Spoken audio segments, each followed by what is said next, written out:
Ito na guys ang ano ko, update ng after 4 months o 3 months. Yan na po siya, malaki na po siya.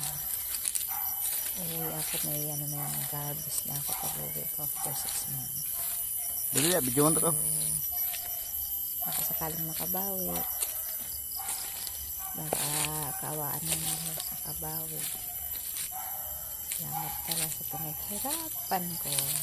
Nalagay din sa wakas sa tamang paraan, sa tamang paglalagyan. So, yan na siya guys. Siya ngayon, ganyan pa lang siya. Update ko kayo pag uwi ko harvesting na siguro yan.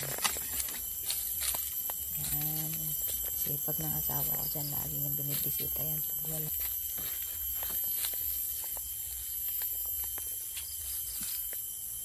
Yan na siya.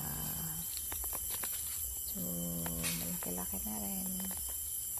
Isang hektarya lang yan kasi nakasangla yung kabilang lupa ng nanay niya.